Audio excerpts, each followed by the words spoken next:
Hello, everyone. Good morning. Good morning. Hi, my computer is still broken, so Oh dear. not me on camera, but we'll be seeing all of you, your lovely faces. And is Carrie or Candace stepping today?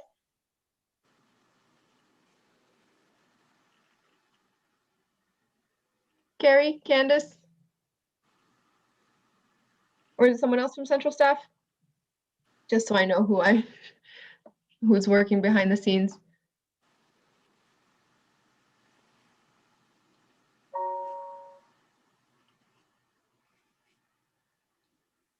Oh, Juan, are you there?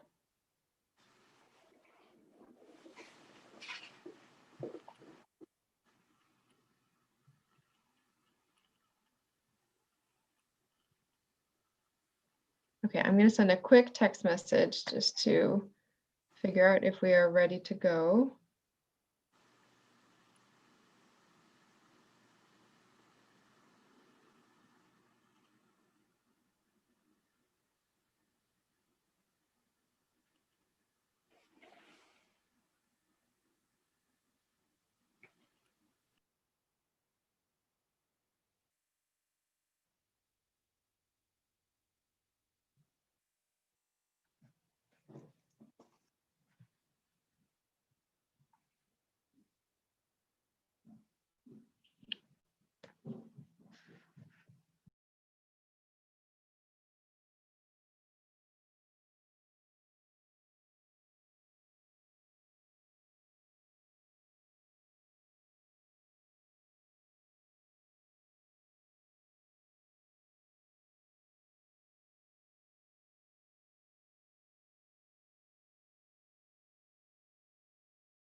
Okay, great. Thank you, Carrie. Got the go ahead.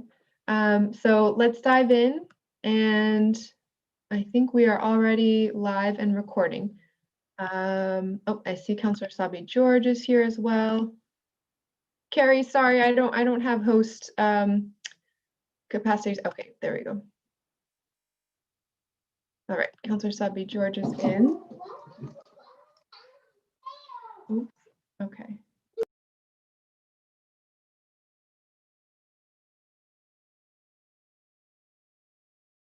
Okay, good morning. My name is Michelle Wu, and I'm chair of the Committee on Planning, Development, and Transportation in accordance with Governor Baker's March 12th, 2020 executive order, modifying certain requirements of the open meeting law and relieving public bodies of certain requirements, including requirements that public bodies conduct its meetings in a place that is open and physically accessible to the public. The City Council will be conducting this hearing virtually. This enables the council to carry out its responsibilities while adhering to public health recommendations and ensuring public access to deliberations through adequate alternative means. This public hearing is being recorded and live streamed on the city website. It will also be rebroadcast at a later date on Xfinity 8, RCN 82, and FiOS 964. Today's hearing is on dockets number 0195, 0247, 0363 through 0365, 0689, 0859, 0860, and 0910. Okay, hold on one second. I'm dealing with a tantrum outside my door.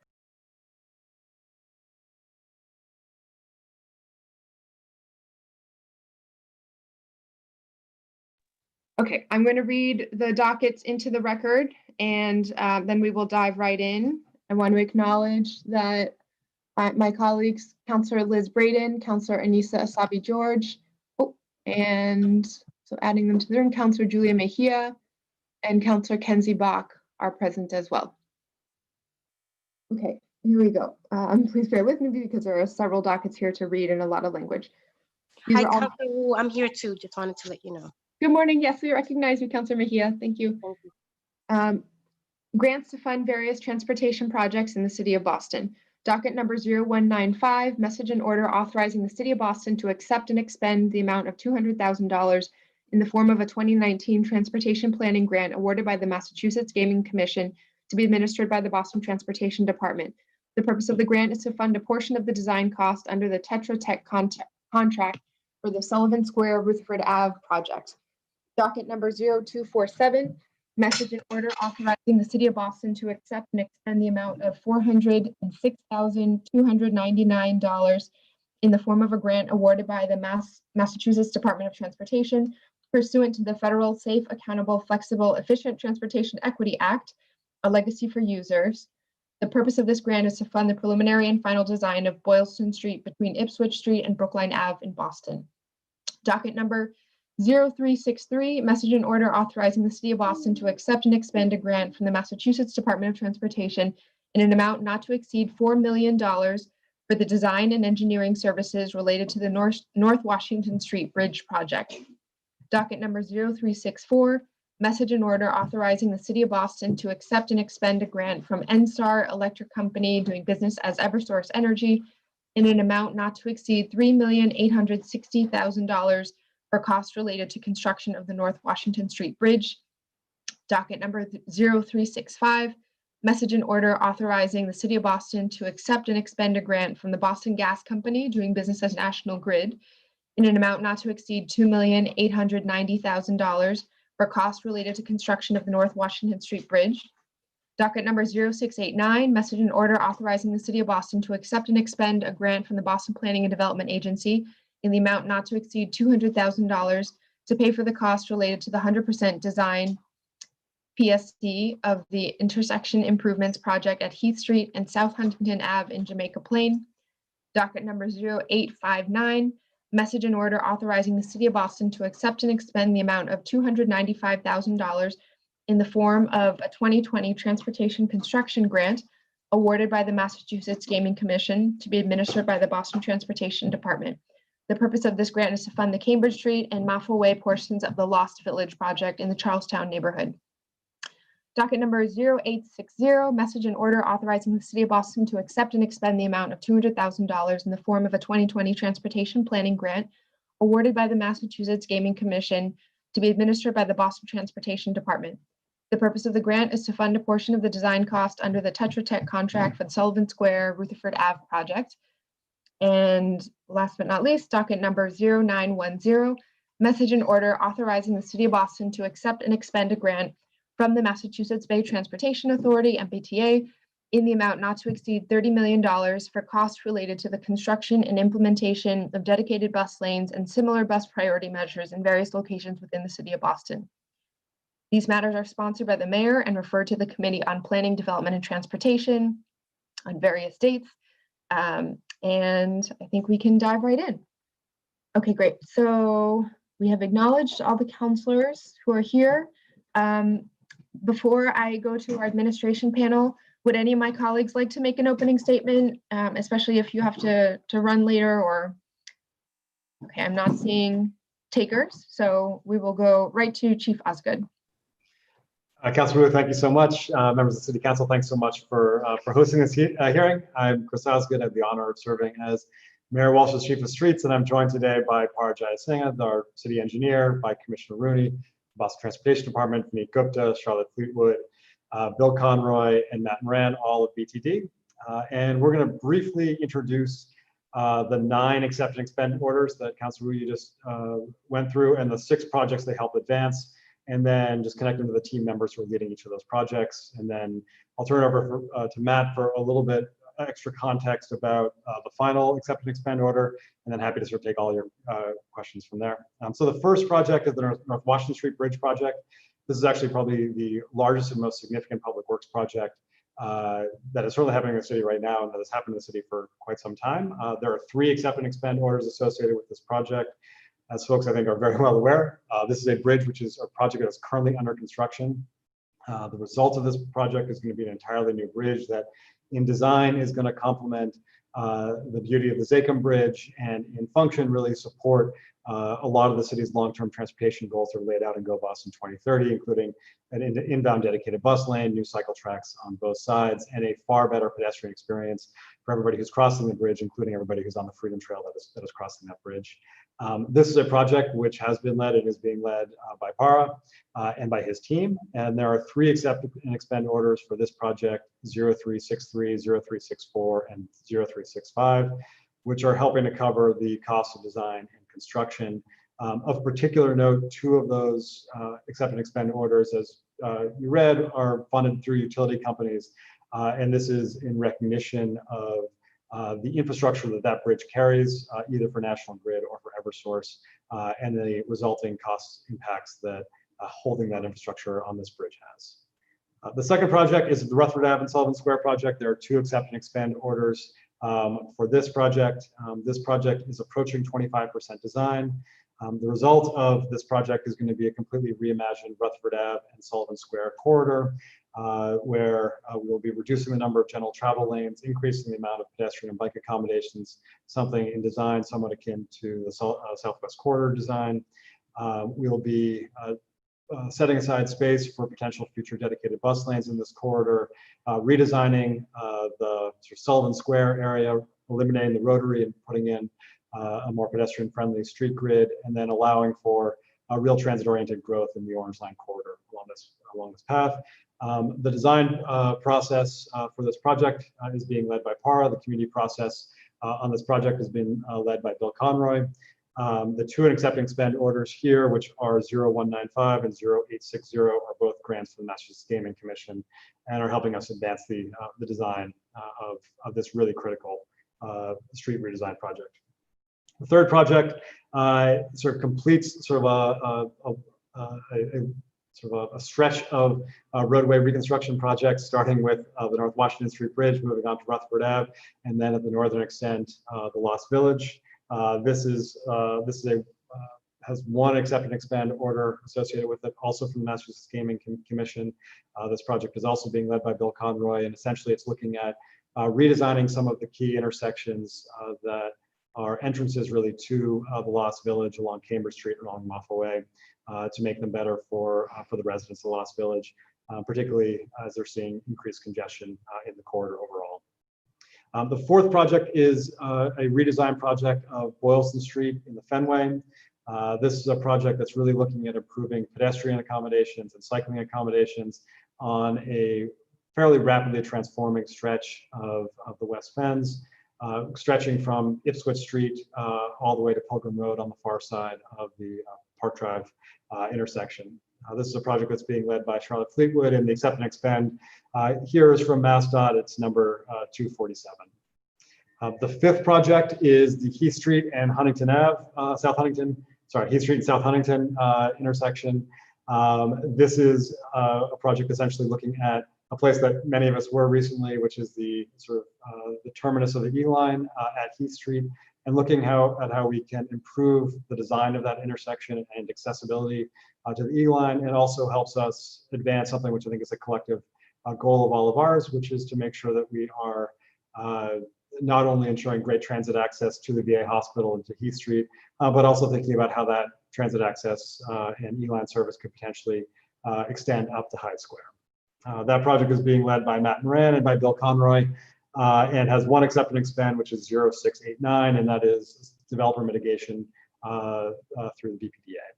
And then the final project that has an accept and expend associated with it is related to bus lanes and bus priority. And it is essentially an umbrella accept and expend for a series of improvements that'll help out bus riders in the city of Boston. And I'll actually turn it over to Matt Moran, who leads the city's transit team, who can talk about sort of the context and the purpose of this accept and expend. Thank you very much, Chief. And good morning, Madam Chair, members of the council. As the Chief said, my name is Matt Moran, and I serve as the director of the transit team of the Boston Transportation Department. I'm here to discuss the city's bus priorities programs, specifically related to docket number 0910. So a bit of background. As you might remember, BTD's transit team was formed in February 2019 with the goal of collaborating with the MBTA on improving transit in our city. Our guide is Go Boston 2030, and the project's priorities and mission of that transportation action plan. Over the last few years, we've worked collaboratively with the MBTA on transit priority measures throughout the city. These have included securing additional trips and Charlie card readers for the Fairmont line, the commuter rail vision planning efforts, upgrades to the Green Line, and bus network redesign efforts. However, the focus of our work has been the installation of dedicated bus lanes on city streets. Recently, we've installed bus lanes in Rosendale, Brighton Ave in Allston, North Washington Street in the North End, Summer Street by South Station, and on Washington Street for the Silver Line. These bus lanes have saved riders time and improved bus reliability. In addition, we've worked closely with community groups and merchants to plan for other multimodal enhancements on these corridors, such as bike lanes, loading zones, and improved pedestrian crossings. So currently, we're hard at work on additional bus lane projects. In the coming months, we plan to complete bus lanes on Columbus Ave and Jamaica Plain in Roxbury, and outbound on Washington Street in Rosendale, and North Washington Street in the North End.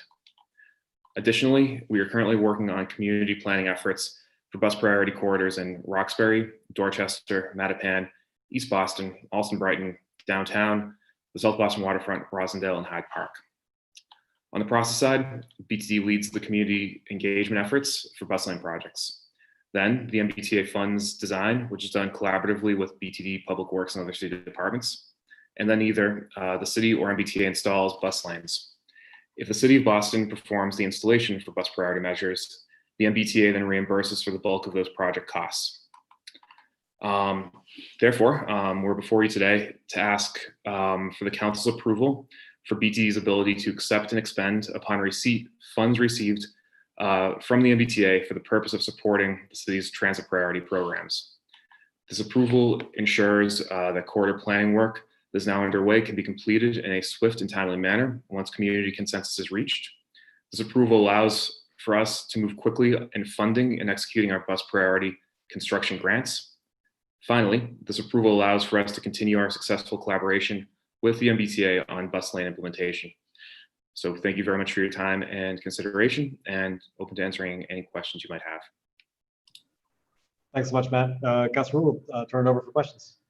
Thank you very much, everyone. Given that I think we have several district councilors and others who might have questions on specific projects, rather than go project by project, let's just go councilor by councilor. I think that'll be more efficient. So the order is Councilor Breydon, then Asabi George, then Mejia, then Bach. So we'll start with Councilor Breydon.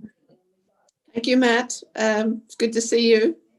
So $30 million seems like a lot of money. How much does it cost to set down a dedicated bus lane? And you know, just in terms of, I know you do a lot of community outreach and you do a lot of planning. Just for a ballpark figure, how much does a dedicated bus lane on a stretch, like from Union Square to Packers Corner, how much does it cost? I know a stretch that's really near and dear to your heart, and really near and dear to my heart as well. Very good question. And to your point, it really varies on the corridor length. It really varies on what sort of implementation is happening on the corridor. So corridor can be sort of relatively simple to implement, which Brighton Ave to some extent was, because we were switching out signage, we were doing new pavement markings. A corridor could be also really, a bit more complicated to implement. So Columbus Ave, where we're moving curb and adding new bus islands. For a project like Brighton Ave, though, we're looking at roughly in the order of $600,000 for just the striping and curbside regulations. So, it's a 2/3 of a mile stretch. So roughly $600,000 for that stretch.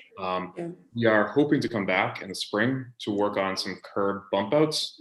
We're still working on a cost for that, and we're still working with the T to finalize that design. And obviously we're still working on the community process for that, but that will cost some additional amount of money as well.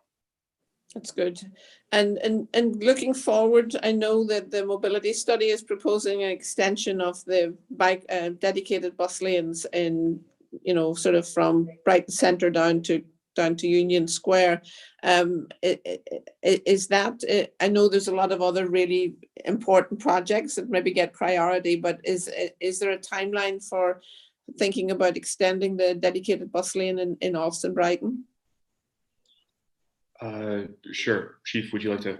Or looks like Vineet, you can walk through sort of like, I think, a two-stage plan, a 2021 study, a 2022 implementation, but Vineet, feel free to correct me on that. No, that's correct. I think the design process would be done in 21 with construction starting earliest in 22. Very good. Those are all my questions for now. Thank you, Madam Chair. Thank you, Councillor Braden. Councillor Sabi George. Thank you again, and I do appreciate sort of the insight that the district councilors have on these projects in their own districts. But just thinking sort of ahead, and this is maybe not the most appropriate place to ask this question, but specific to the bus lanes, what's next in the pipeline? What are we looking for to add down the road? Because I don't see how any of us, or we won't be opposing these. So I'm curious what's next so we can look forward to it.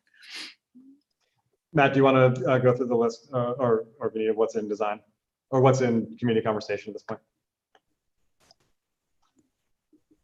Go ahead, Matt.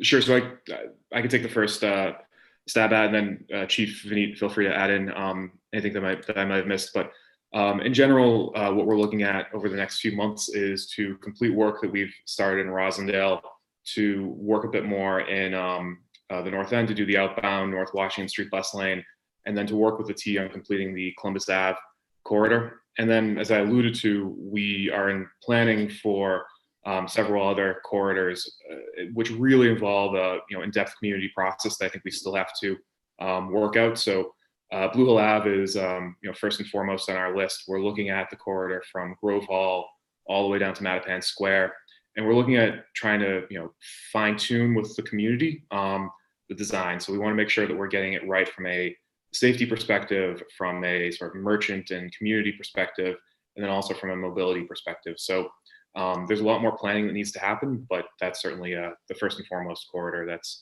on our minds for this coming year.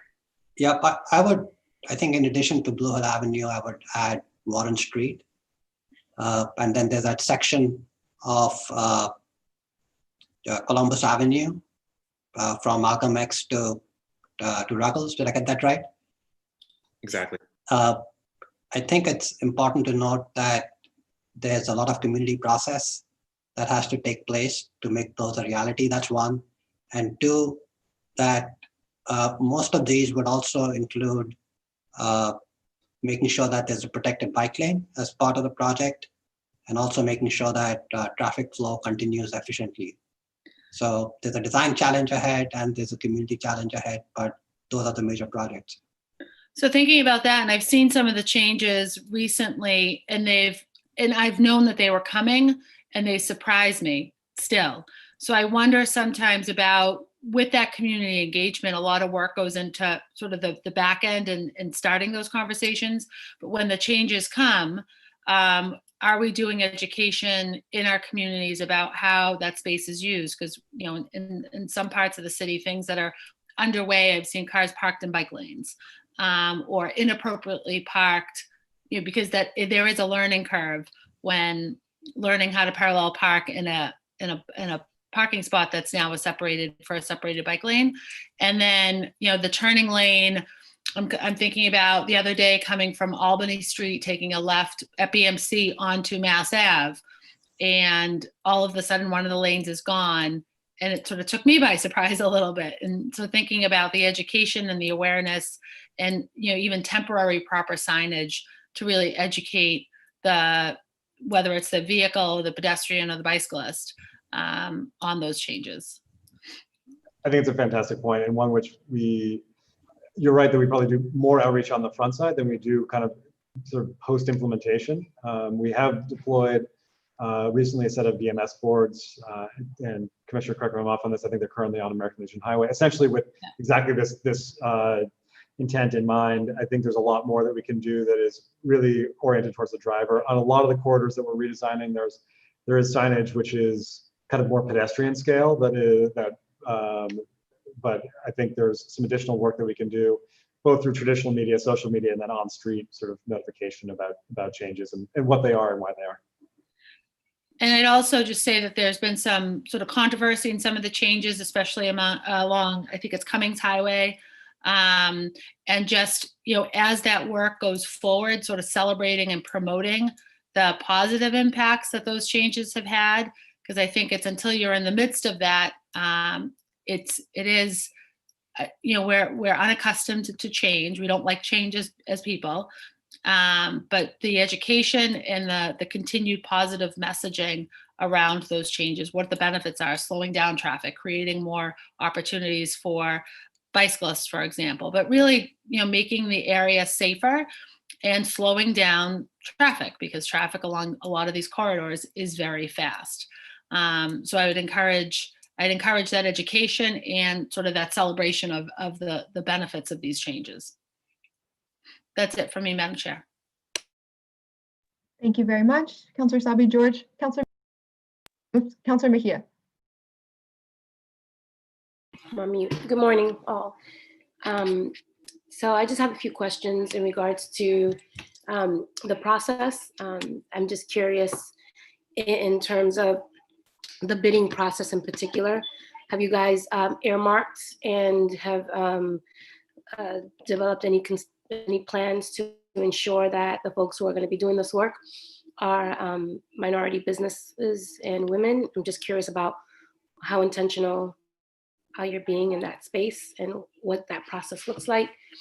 And to Councilor Sabi George's question in regards to the community education, I think that oftentimes these things pop up in our neighborhood and we don't even know that this was happening. So I'm just curious in terms of the communication, if there was a way to, how there's ONS sends out text messages. Is there other ways to inform the public about what is going to be coming down the pipeline in their neighborhood so that they can participate in that process of planning? I appreciate both those questions. I'll gladly start, and then others feel free to add in. On the bidding, we'll absolutely obviously be following the equitable procurement process, and if there are potential design firms, construction firms, et cetera, that we should make sure that are on the list that we should be doing outreach to. We obviously welcome that. I would say a small note. We are very much looking for probably there's a small number of respondents in some of the things which we're doing a small number of businesses. We do welcome sort of more businesses who would enter this space and doing things like helping us create dedicated bus lanes. Those sort of things would actually, I think, have great value. There's some opportunities there for more companies to be in that particular space. On notification, education, and outreach, there's a lot of things that we have tried new over the last couple of months, with lots of credit to Para's team, to the Commissioner, Vineet, we've done videos, we've done community meetings in multiple languages. We're doing flyers in multiple languages. By no means, Councilor, and we sort of talked about this before, do we think that we've sort of gotten all of that outreach correct, though? And so if there's specific thoughts of other outreach tools that we should be leveraging, things we should be doing, we very much welcome those suggestions as well. We're trying a lot of new things in that space, and I think we've been very excited to kind of embrace these new tools, but still looking to kind of refine the toolkit in the months and years ahead. I don't know if there's things that other members of the team want to sort of touch on in terms of outreach tools we've been using. I think in addition to all the techniques you mentioned, Chief Osgood, we're also along major corridors. We literally go door by door and make sure that a flyer is there, and particularly with small businesses, we make sure that we made person-to-person contact, socially distanced, of course, to let people know that there's change coming in their corridor, and to work with them to address any of their kind of hyper-local issues that they might have for that particular block. Mm-hmm. And so it's a block-by-block, establishment by establishment process as well. But again, we need to improve our outreach as much as we can, and we'd love to get more ideas. So, and my last question is in regards to the businesses that are surrounding these bus lanes. I'm just curious about what the level of engagement has been with these businesses. Matt, do you want to talk through either Brighton Ave as an example or some of the other work which you guys have done? Yeah, and I think Brighton Ave is a good sort of template that we've been using for other projects, that my team's been working on. I know my sort of cohort in active transportation and community planning have been doing as well. So on Brighton Avenue, we were very intentional about going door to door. And this was obviously pre-COVID, and speaking with every single business on the corridor, giving them both a flyer. We also did mailings for all the businesses because we know sometimes the flyer doesn't get to the right person. So we wanted to make sure that we were covering all the bases there. And, you know, in one area in particular, we spoke with an auto repair dealer who had an issue with sort of the placement of the bus stop in front of his business. We walked a few doors down. There was another business who said, "Oh, I would actually like a bus stop in front of my business." And so we were able to slide the bus stop down half a block, which I think worked well for both businesses. So I was doing that very intentional outreach to understand what the needs were in that individual block and working with those business owners on that. So I know my colleague, William Moose, did that recently in Eggleston Square with the Columbus Ave project, where he spoke to the business associations. I think he went to 3 different associations, and he speaks fluent Spanish, so he was able to speak to one of those associations as well. And then he also, you know, we went door to door and flyered and spoke with the businesses individually. So I think it's being very intentional in that way.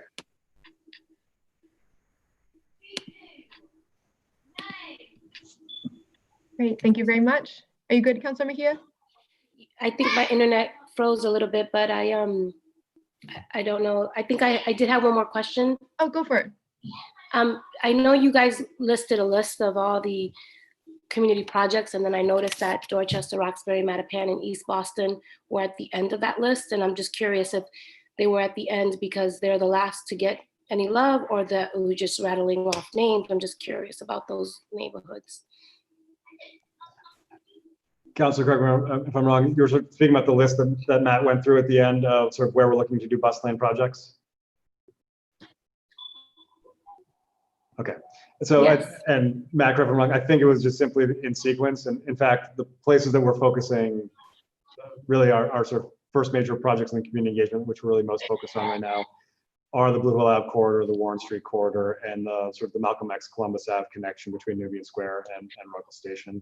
That those are sort of the, in many ways, the principal areas we're focusing on in 2021. And to your question, and a bit to Councilor Asabi George's question, in many ways, our prioritization process right now for a lot of our bus-related work is where there are the most number of riders who are experiencing the most delay. And it actually tends to be in the very corridors, Councilor, which you said, and that's consequently why we're focusing first there, even if in the list of neighborhoods, we put them at the end of the sentence rather than the beginning. Matt, is that fair? I don't want to. Yeah, that's exactly accurate. Okay. And I should just be clear that I citywide, I represent 22 neighborhoods and I love them all. However, there are some that usually get no love, and I need to make sure that I uplift them in these spaces. So thank you. Great, thank you very much, Councilor Mejia. Next up, Councilor Bach. Thank you, Madam Chair, and thanks to the department for being here. I just gonna run through a few of the ones that are in my district. So, I mean, on the Boylston Street corridor from Ipswich to Brookline, I don't really have questions. I've had very thorough briefings, as has the community from Charlotte Fleetwood on that, and I think we're really excited about it. I do know there was some issue with sort of the delivery schedule and a kind of pre-existing TAPA that it sounded like was making. Do you know anything about like sort of when we can expect those Boylston Street improvements to actually come online? I'm happy to take this. So we have a short-term plan that would be from Ipswich to Park Drive. That is, it's at 100% design, and we're hoping to install it next year. And then there's the longer-term plan, which would involve more capital improvements on land owned by DCR and especially the Muddy River crossing area. So that's going to take a bit longer, but our hope is that we'll have continuous protected bike lanes from Brookline Avenue to Ipswich Street by the end of next year in a tactical sort of quick build way. We're working with DCR to see what we can do in the Muddy River section quick build so that they can catch up and do something next year as well. Great. Yeah, no, and I remember, Charlotte, from our conversation that are we also still waiting on funding for that second bit that gets to the big intersection, or is it a different funding source? Just remind me, I'm sorry. Yeah, it's a state funding source, the TIP it's called. So yeah, the tip keeps sort of moving us out farther, but I think the reality is once we have a design completed and, you know, a lot of community support, the tip funds can move forward a little bit. So we're hoping that the longer term project can happen in 2022. I think the tip has it in 2023, but we're just marching through the design to get it done as soon as we can. Absolutely. Yeah, no, and it's all coming back. I remember some of the details about that piece. I guess the thing I was asking about was I had heard that obviously we had the meeting with the community about the quick build Boylston Street stuff. And one question I have about that is where we've landed. I know there was definitely a preference for curbing that kind of cast curb and over what are they called? Flex posts. Flex posts. Yeah. Where have we landed on that is one question. And the other was that I had heard through the grapevine that we might be a little delayed on that first piece because of something related to construction on the street. So I just wanted to chase that down, whether that's the case or not. Yeah, there is a lot of construction happening, especially right at Ipswich and Boylston Street. But we're going to try to work it out so that doesn't slow us down on the quick build piece. Okay. And we are still, you know, we're experimenting with the precast concrete curbs. We have had some issues. I mean, for the most part, they've been very successful. But we are starting to see some crashes on Mass Ave between Harrison and Melnia. And so we're trying to figure out why that's the case with these precast curbs and, you know, whether we need to make some adjustments or modifications. But, you know, I think they work especially well where there's parking. And on Boylston Street, there will be parking on one side of the street. So we're still kind of learning from this new material. And if we think it makes a lot of sense, we'll use that for the quick build. Okay, great. Well, definitely would love to continue to partner on this and both in nudging DCR to more bicycle friendly designs as necessary and any help you guys need on this sort of construction smoothing front as well. Happy to talk to people. It's really, you know, as you know, I don't have to tell anybody on this call, like that section, it has been so dangerous for bicyclists for so long. Obviously, you know, obviously we had a death at the major intersection that we're building towards here, but Boylston Street itself is just very fast. And I think, you know, there were a lot of folks on the call when we met a few months back who, you know, even non-bicyclists who are just excited about ways to kind of slow and narrow the street a little bit. And I'm still very interested in that mid-block crossing. Am I right that it's not part of the initial delivery? That's correct, but we're including it in the longer term plan. Okay, great, awesome. And then a question about the North Washington Bridge. This, you know, I'm sure Councilor Edwards thinks that this is her project, but technically I am on the border of the other side of the North Washington Bridge. And I have a very specific question, Chief Osgood or whoever wants to take it. Sorry, dear, I was muted. I know it's my project, but go ahead. Well, I'm just saying, you know, there's a piece of it that I'm going to assert, you know, connection to. And specifically it's this. So I'm curious about the pedestrian connection for the Harbor Walk across there. Because I recently noticed that at Lovejoy Wharf, you know, the Harbor Walk runs along the harbor and then you hit that, you hit a block and then you're sort of where Night Shift Brewery is in Lovejoy Wharf. And there's actually a sign that says 24-hour public access to continue the Harbor Walk by crossing through a building. If you ring the doorbell that's supposed to give you 24-hour access, they tell you it's out of hours and they won't let you through, which is a problem that I have to take up with building management. But it made me wonder on the other side, how we're thinking about the pedestrian experience of connecting there. Because every time I've tried to make that pedestrian connection, it's a little fraught. Par, do you want to walk through the Harbor Walk connection there? Yes, Chief. Councillor, good to see you. It is a little bit, what's the word I'm looking for? Not muddy, complicated. There are, even going underneath the North Washington Street Bridge, there's a pedestrian bridge that is owned by the Department of Conservation and Recreation. Even though the bridge belongs to them, the city has elected to rebuild that bridge. So there are multiple entities that connect the two sides of that bridge, including going through that building. So those are some of the challenges. We are hoping to improve things through our conversations with DCR, and we'll be happy to connect with you, Council, at a later point to continue this conversation. Great. All right. Well, yeah, just add me to your list alongside Councillor Edwards on specifically that piece of the thing. Council, I'll give you a one-on-one briefing on the whole project, even though Councillor Edwards has received that in the past. All right, sounds great. No, and honestly, obviously very excited about that it's a huge project. I know that it is going to be a real traffic constraint for Charlestown. That was something I worried about in my prior job at the BHA, but I know that, you know, coming out the other end with a new bridge and with the bicycle lanes and kind of hopefully better connections on the pedestrian front would be amazing.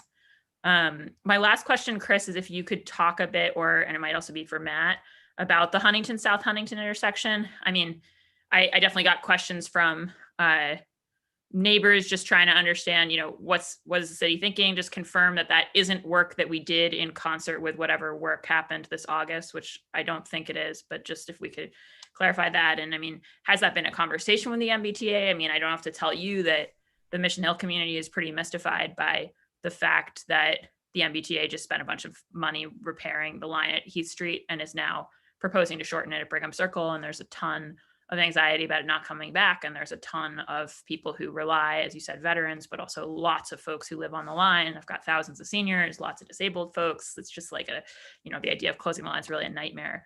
But I think also, so on top of just a frustration and fear there's also just a lot of confusion about sort of these mixed messages from the T. And then I know that a long-term reason people have feared that the T wants to walk away from the line is questions about kind of the facility of the new cars as part of Green Line transformation, making that turn, and just in general, improving the experience, giving better predictability for transit and safer for bikes and cars and peds.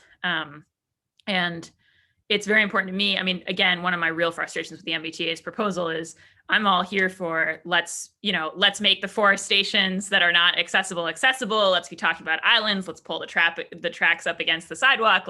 Let's give people who rely on this line better access. But the idea of sort of solving the problem by taking the transit away and then saying, poof, we no longer have accessibility or timeliness problems just seems to me really backwards.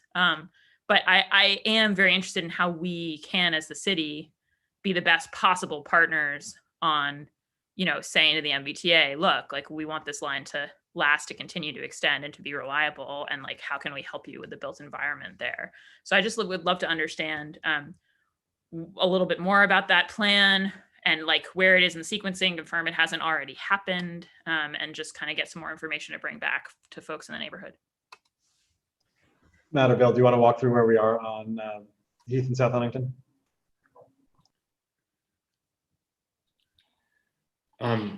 Sure, I can, and Bill, happy to defer to you as well if you want to give some more insight, especially on the grant side. I know from a process standpoint with the T, we are working towards enhancing pedestrian safety, specifically around accessibility on the Huntington, South Huntington corridors. MassDOT recently launched a study to look at how to make those stops accessible. And I know that they're being, they're trying to accelerate that, and they're trying to make that design, that study happen sooner. So still waiting to hear back about what exactly the timeline looks like, but I know that they're going to be starting a community process around that very soon. And then Chief, happy to defer to you on sort of the city's response on the service cut proposals. As Councilor Buck knows, I mean, we very much want to preserve service to the E-line for all the reasons which you said. And I think that we're obviously all making investments that support the E-line beyond Brigham Circle, and both for the needs now and to address the understandable concerns that residents have that if it's taken away, it's not coming back. We want to make sure that we are investing in and improving the E-line experience after Brigham Circle, not eliminating it. Bill, is there anything you want to add on the grant side? Yeah, just from the grant, the $200,000 came from the developer of 105A South Huntington Avenue project. The thought behind that grant back, and this was quite a while ago, was to get a crossing at Heath Street there, a signalized crossing. That being said, $200,000 went a long way, maybe about 4 or 5 years ago, but it doesn't go as far this year, in this day's standard. So that being said, and with the MBTA is thinking about creating a new station there at Heath Street. They want to build a new station. That's been spoken about. And we thought, rather than go forward with this money right now to create a crossing, albeit a signalized crossing, we were waiting to see the MBTA's plans for the new station. That being said, once we see those plans, then maybe we can somewhat incorporate this crossing so it doesn't conflict with the development of that station, and who's to say when that station's going to be completed. I kind of defer to Matt and others on that one. I mean, things are definitely, it's in a working environment over at the MBTA right now. So who's to say if the station does get pushed out longer, could we go back in there, roll our sleeves up and use the money to create the crossing where you particularly wanted to do there earlier? That could be so. And were any of the improvements that we had thought about there made as part of the MBTA's track work this summer, or did they not change anything configuration wise? There was some improvements that we did, Public Works did. We were able to run some conduit underneath the tracks during the track work over there. So we did get our signal conduit under the tracks, which was a big, plus for us. So we did take advantage of that. But outside of that, we didn't go forward with any other plans in that area at this point in time. And I don't think, and Matt, correct me if I'm wrong, I don't think the T made any modifications to the track layout as part of the Green Line sort of enhancements. Is that right? Right. Correct, yeah. They saw this as being a emergency repair situation because of the deteriorated shape of the tracks. So they pushed out improvements to that later study that I mentioned before, where they would really look at the accessibility needs for the corridor. And sorry, Matt, can I just clarify, because you said that's a MassDOT study? So does that mean that you're like the people who are thinking about that are different from the MBTA capital planning folks? So what they will tell you is that they are one agency. But it's a gentleman over there who's a project manager who's going to be working very closely with the Green Line Transformation folks. I'm not entirely sure how it ended up in the MassDOT side of the house, but I know he'll be working very closely with the Green Line Transformation team on it. Okay. Well, I guess I would just say, like, I would love to be in the loop. I understand that there's a lot of cooks in the kitchen of us and the MBTA, and apparently also MassDOT vis-a-vis this curve. But I just, there's a lot of community interest. A lot of, again, I think it's infrastructure that's really heavily used, proportionate to kind of its quality, frankly. And one of my frustrations, again, I'm preaching to the choir, but one of my frustrations about the idea of suspending the line there, because it's redundant with a 39 bus, is that it's the busiest section of the 39 bus line, like in the 39 buses whole run. And so it's not really redundant, it's essential capacity. And it takes, as we know, people from very different parts of the city and even region, right, to the Heath Street infrastructure. I just would love to be in the loop on that. And I guess my only concern, Bill, would be, I wouldn't want us to wait indefinitely to use that $200,000 such that it, dwindles away, such that our purchasing power in it declines and declines. Unless, of course, unless we can put it in an interest-bearing account or whatever. But I just want to be careful. I do think like there's enough need for improvement in that neck of the woods that if we can find something useful to do with it for people right now, that would be good. But I think, Madam Chair, those are all my questions. Thank you very much, Councillor Bach. Councillor Edwards, you're next.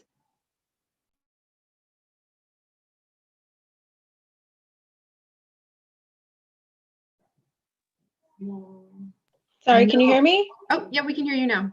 Sorry, I'm not in Wi-Fi. I just wanted to follow up, actually. A lot of my questions, Kenzie Bach had talked about with the North Washington Bridge, but I think in general, I would really like an update, and also wondering if there's going to be another community meeting to come back, or a Zoom about this. I think that that has been one of the more helpful patience building, if you will, exercises. The temporary bridge has worked wonderfully, honestly, and I just wanted to make sure that as we're doing massive amounts of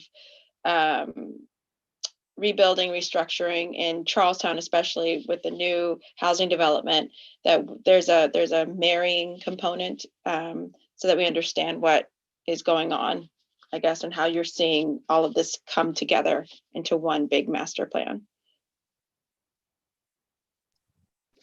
That's a great question, and Para, feel free to correct or add to this.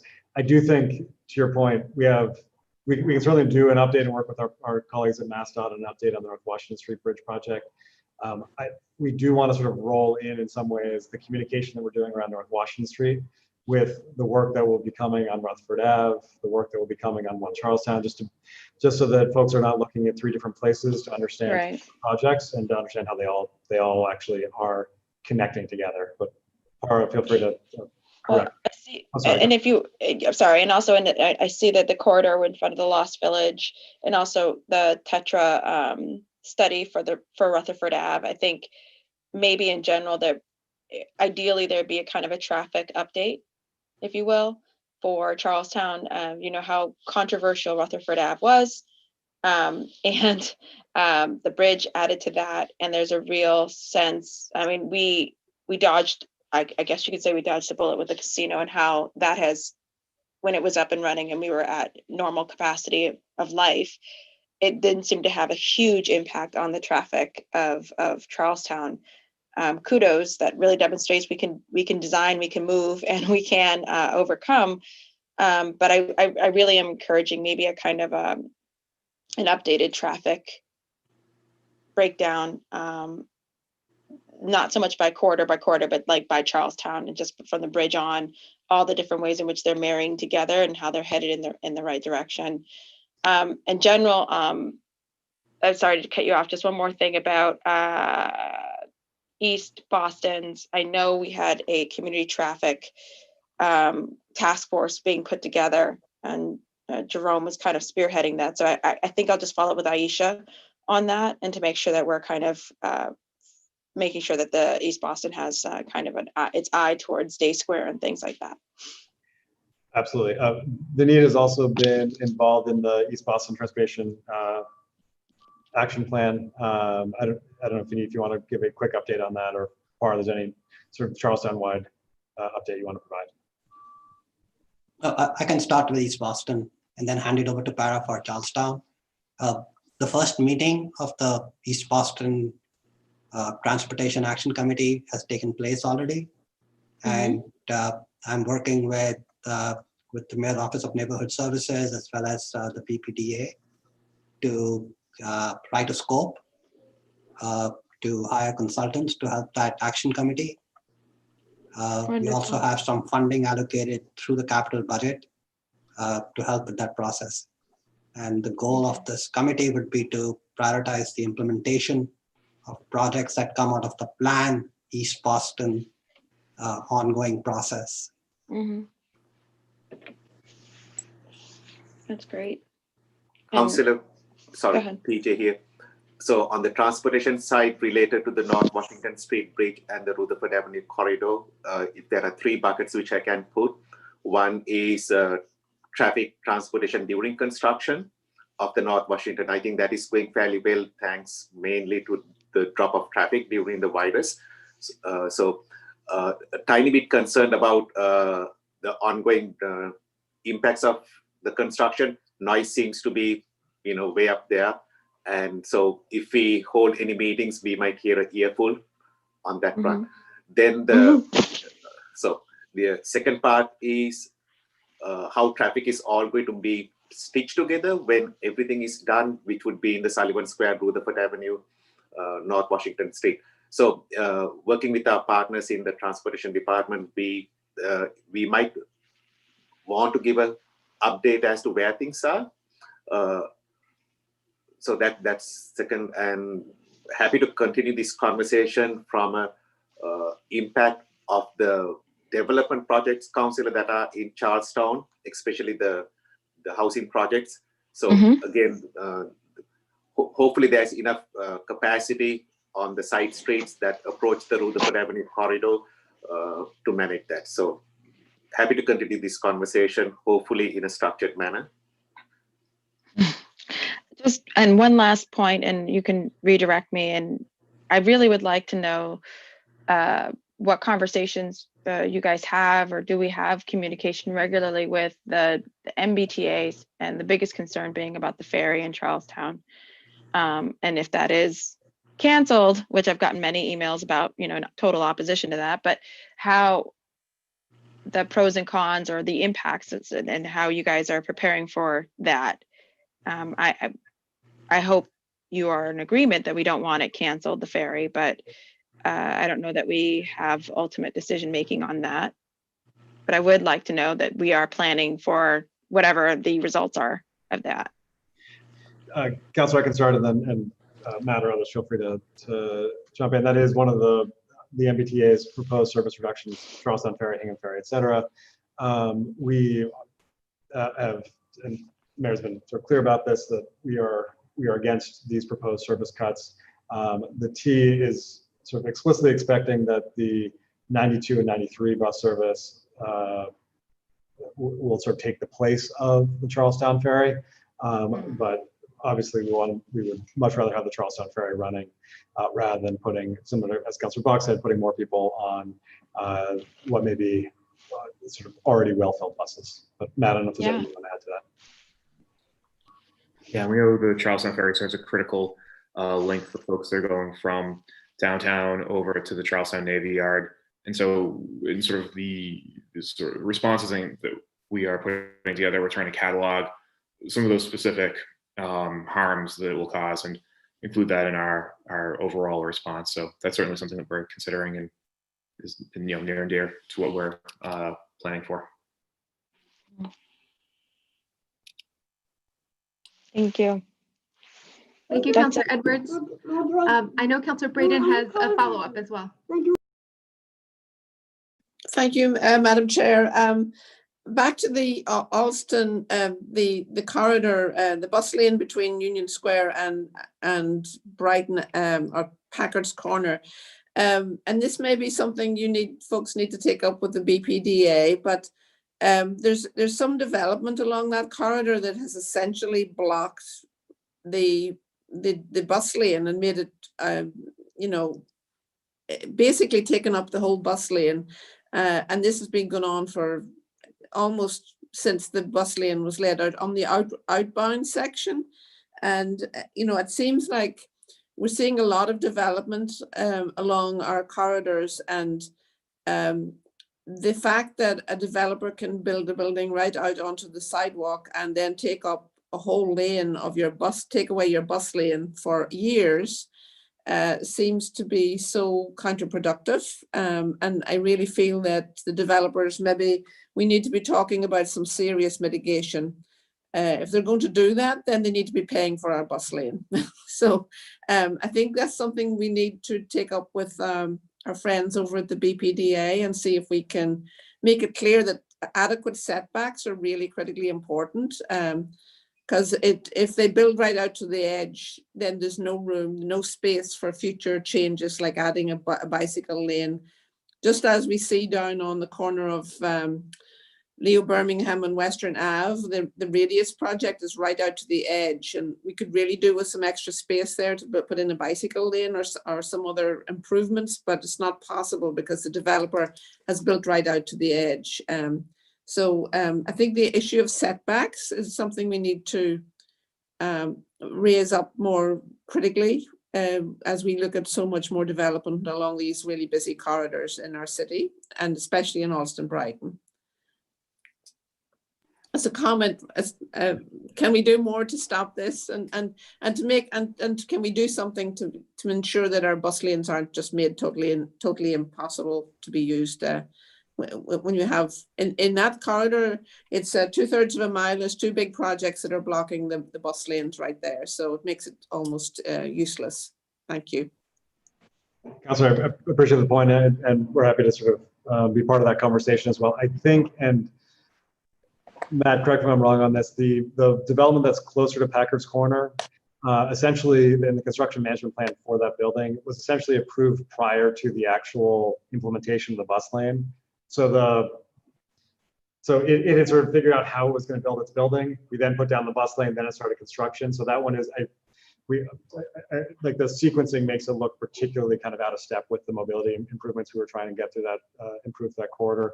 I think there's a way in which we can work collectively on construction management plans to make sure that they are minimizing any impact, temporary impact on bus lanes going forward. And I appreciate your broader point too about thinking about how we build in flexibility as the needs of our streets change. Matt, did I capture that? Yeah, exactly. It was a case of bad timing, but also I know our construction management team did a pretty thorough traffic analysis and transportation analysis before the project started and after the bus lane had gone in to ensure that there would be that level of delay would be mitigated and so forth. And I can tell you that the construction management plan also includes a restoration plan for the bus lane. So it'll be put back to exactly as it was before. That's good to know. You don't want to spend 600,000 and then have it blown away by some developer. Okay, thank you so much. That's all I have, Madam Chair. Thank you, Councillor Baden. Before we go to finish the rest of second rounds for everyone, I want to recognize that Councillor Flynn has joined us and give Councillor Flynn the chance to ask his first and second round if you wish. Thank you. Thank you, Councillor Wu, and apologize for being late. I had another meeting I had to attend, but I'll be listening to the tape, watching the tape. Thank you to my colleagues and to the city administration for your testimony and leadership. Again, I was wondering, Chief, if any of the bus lanes are in D2, and if they are, can you just give me a little bit of background information on that? The one that would be, and Matt, tell me if I'm off on this, the one that I think we would be looking at from this accept and expend would be any pilot version of a work along the Summer Street corridor. So obviously, in council, we've had a number of conversations about this, but if we were to look to do something along the Summer Street corridor between the Reserve Channel or First Street and essentially the Fort Point Channel, that would likely come through this. We obviously have a lot of community process in front of us though before we think about what a pilot version of that would look like. I don't think, unless we're going to do some refinements to the Silver Line corridor, that Matt or Vineet, anything else would be funded out of this accept and expand that would be in District 2. Oh, that's correct. Segment.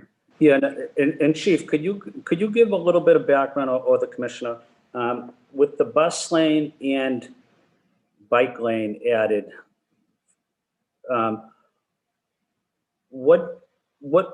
What can we do to help businesses that might need to unload delivery packages or trucks that might need to visit to drop off packages to a particular business? I have many of them in the downtown area, and some of them are not able to make deliveries because of proposals. I'm just trying to think of ways we can be helpful to these business owners and to see what might work, what compromise might work so that they can get deliveries.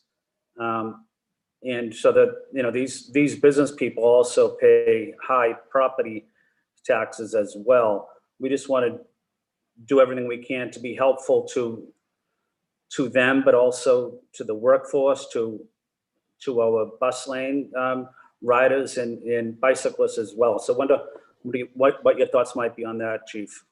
It's a great question, and one which we obviously are really want to think through, because that curb use is really important to support the businesses that our residents rely on. One positive example of this, and Matt gave one earlier along Brighton Ave, but to give one which is sort of in the downtown core on Washington Street between Boylston Street and Avery Street.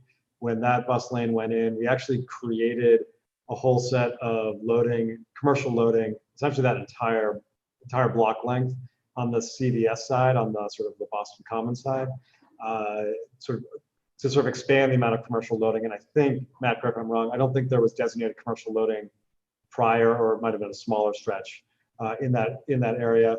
We've had some conversations with the Downtown Residents Association about thinking about other loading opportunities in that corridor on things like Avenue de Lafayette, not to overly focus on that corridor, but to your point, it is something which we're very mindful of and want to think about how we allow for commercial loading and curb access, knowing that it's a need, particularly sort of in the commercial areas of your district.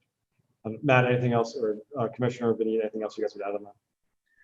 Just one more example to add is on, as the chief said, Avenue de Lafayette, we worked closely with the theater owners and associations, and also with Legal Crossing and some of the other businesses there to get a what's the loading zone during the day, and then turns into pick up drop off in the evening. So it sort of does double duty. It serves businesses that need to load there during more commercial hours, and then when theater patrons are showing up for shows or leaving at the end of the show, it serves for pick up drop off. So I think being flexible with curb space and having it do double duty depending upon the time of day is a strategy that works well there. Thank you. Appreciate the feedback. Just want to add, when we do engage the residents or the business community, could you send me an email just so I could be on the meeting, or a member of my staff could be on the meeting as well? Absolutely. Happy to do that. Thank you, Councilor Wu. Thank you to the city administration that's here. Thank you to my colleagues on the city council. Thank you. Thank you, Councillor Flynn. Okay, we'll resume second rounds now, and then I'll add my questions at the end. So I see Councillor Bach has a question. Just slightly before her in the order is Councillor Mejia. If you had a second round or any other outstanding questions. No, I don't have any outstanding questions. Just wanted to thank again the administration, and a big shout out again to Chief Osgood. He's one of the best public hearing participants from the administration. You get the gold star.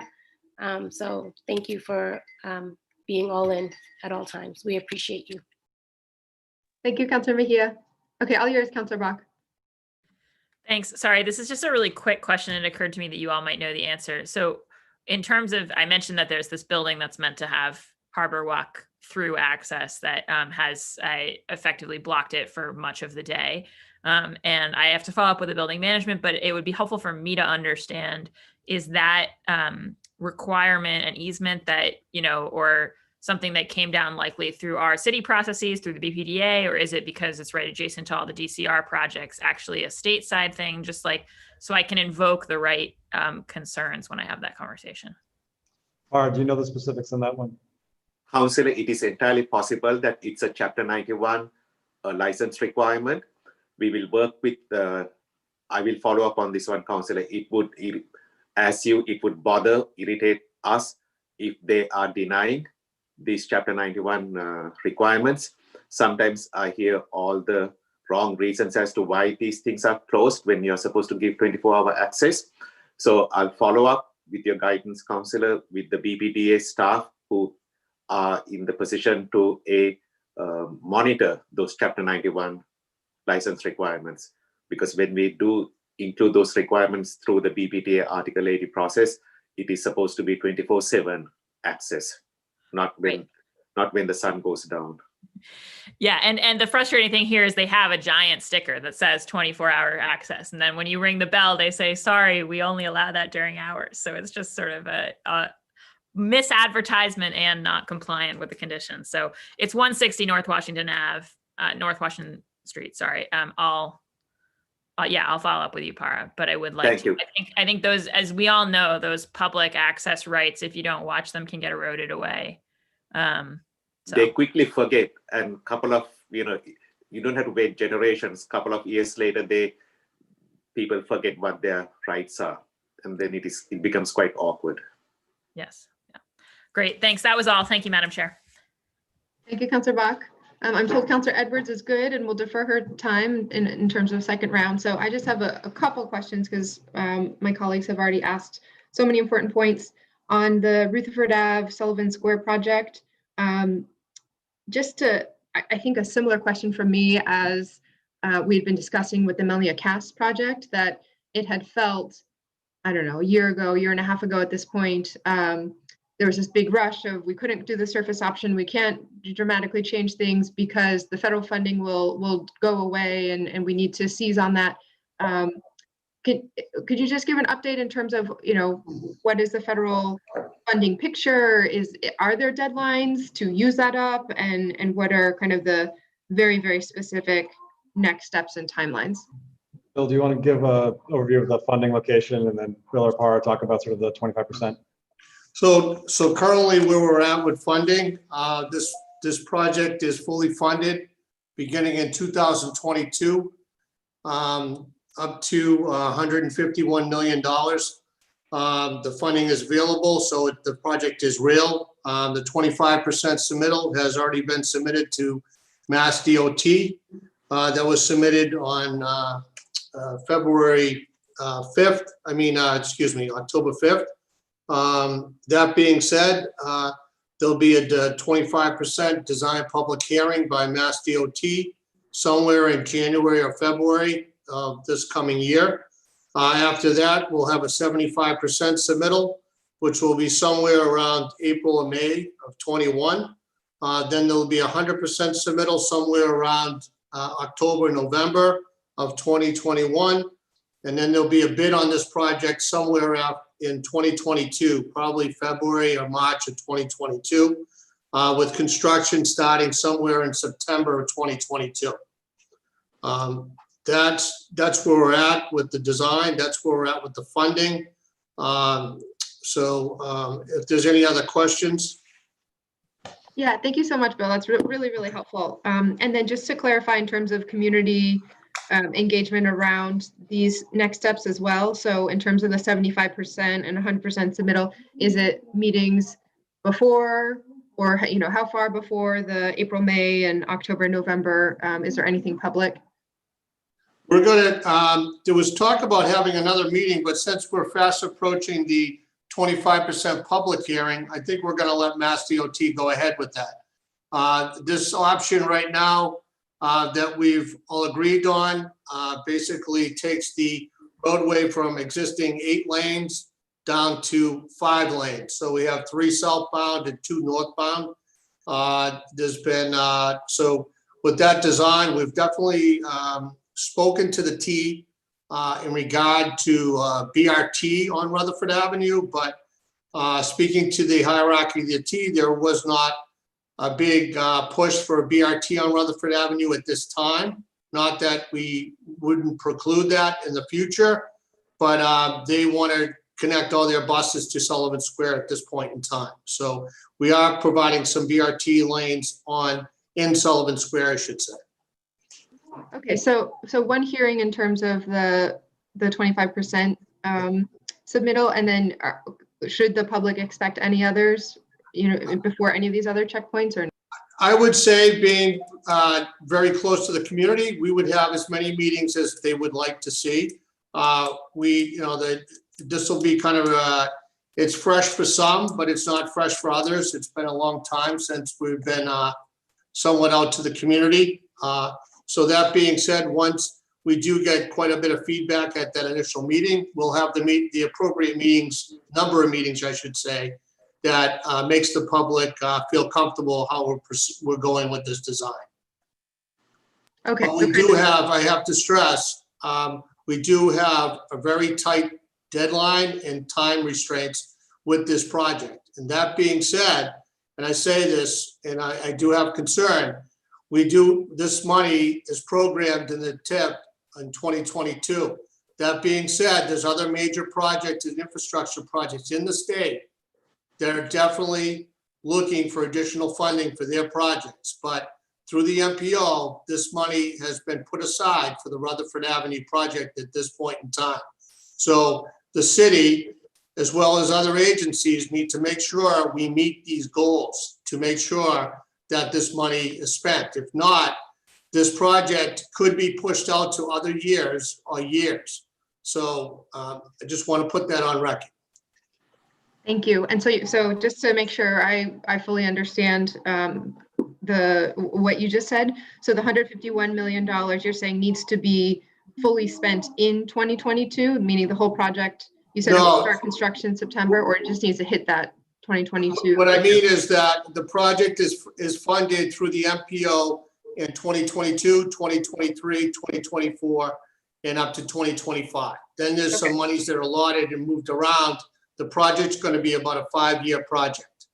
But those monies that are allotted for this particular project in the state, there's other projects need to take a back seat because the city of Boston, is receiving this large amount of money for this project. Great. Okay. Okay, thank you. And then my other question was around just moving to the dedicated bus lane grant. So can you all just and I think you kind of ran through the corridors quickly earlier, but how many miles of dedicated bus lanes do we have at this moment in the city? Vineet or Matt might be, I don't know, Matt, you might know by mileage. We can sort of walk through what the corridors are, Councilor, but Matt, you may know mileage off the top of your head. Yeah, so right now we have about 4 miles of dedicated bus lanes in the city. So this includes the Silver Line corridor down to, from downtown to Nubian Square, the Brighton Avenue corridor, and then some shorter corridors, North Washington Street and the 1 block of Summer Street over by the Federal Reserve. Okay, and Washington Street, of course. Exactly. So this $30 million is for the next year, and how many miles do you expect to add to that with this funding? Sure. So I can tell you roughly this will we'll be able to paint roughly 800,000 square feet, which I know that number might sound very specific, but I don't necessarily want to talk about the mileage of it right now, just because we're still working through the community process. So if we look at an individual corridor and we say, this might be a transit priority corridor with signals as opposed to bus lanes. This might be bus lanes, or it might be curb bump outs. Each of the corridors might look somewhat different depending upon what the design and community process looks like. So I don't want to give like a number of miles right now, but just to say we're working on a number of corridors, Blue Hill Ave, Warren Street, the Columbus extension from Jackson Square towards Ruggles, Malcolm X, as was highlighted earlier, the Alston Brighton corridor along Cambridge Street and Washington Street in Alston Brighton. So those are the corridors that we're looking at. But again, the implementation of those bus lanes might look very different depending upon the corridor. And Okay, Matt, I'm not, oh, sorry, go ahead, Chief. And Matt, maybe as a point of context, so if the Brighton Ave stretch was $600,000, the Eggleston Square stretch, which is much more capital intensive, is probably about 10 times that in terms of cost, roughly. And so it does depend a little bit upon what we're building sort of in the corridors that Matt just went through. Okay, that makes sense. I was just trying to get a sense of, it sounds like we have 5-ish corridors that you point to now. Some of them are smaller than others or shorter than others.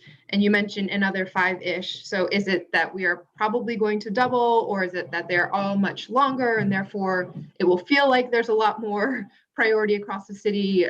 I would just love to get a sense of, how far, not exact, tenths of a mile or anything, but is it a doubling? Is it a quadrupling?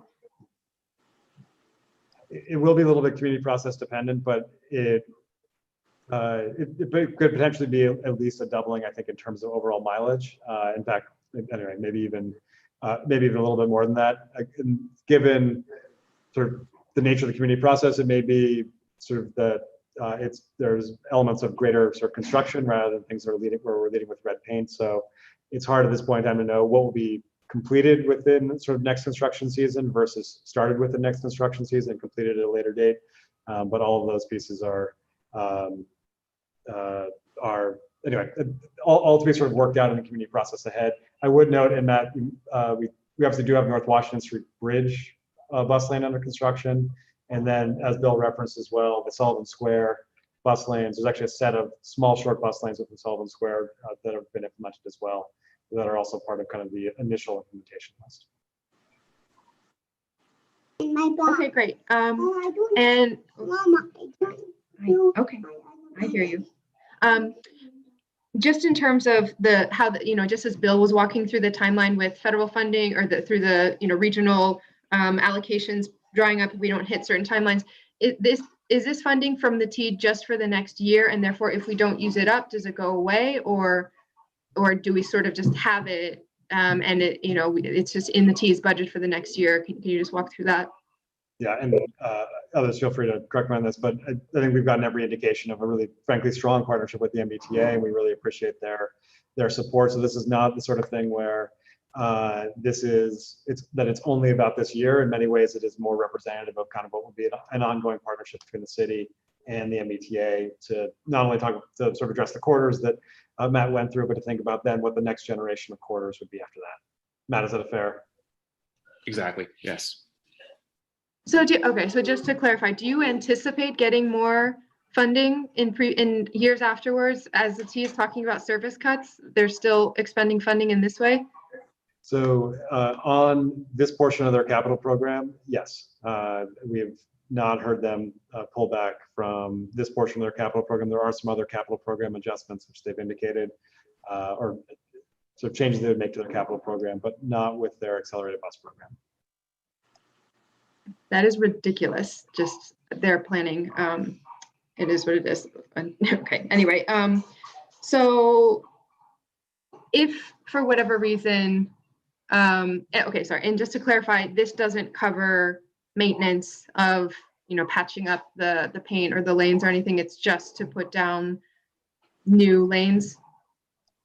That's correct. It is about the implementation of new bus lanes within the city. Okay, and if there is a change to their budget, if they're all of a sudden deciding that there won't be these funds moving forward, does the city have a backup plan for how we would continue our dedicated bus lane expansion? So we have self-funded to some degree a portion of the bus lane work which has happened already, or provide the sort of the seed funding.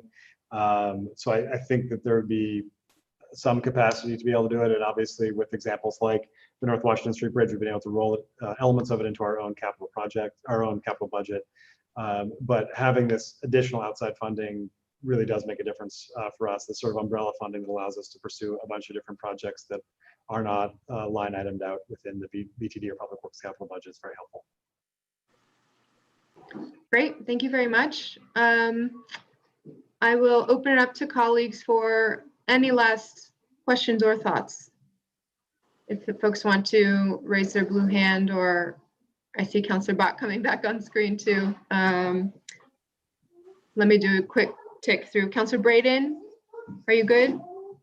And Councillor Mejia? Okay, Councillor Bach.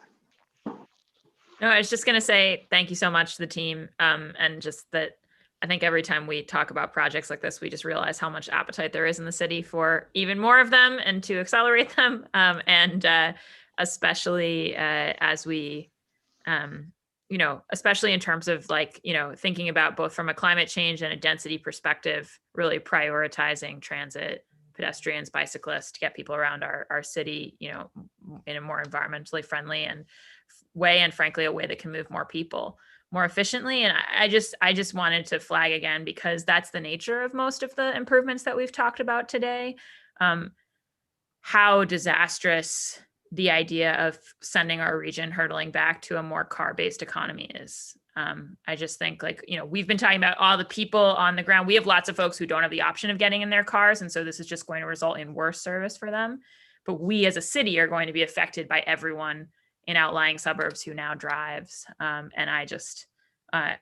it's really concerning in this week where we've got the public comment deadline on Friday for the MBTA's cuts, to kind of be juxtaposing these types of projects with, I think, a very backwards lurch threatened at the state level. So I just wanted to say, for anybody who's watching at home, that getting those public comments into the MBTA about the impact of this before Friday is something we've all got to do. So thank you. That's it. Thank you, Madam Chair.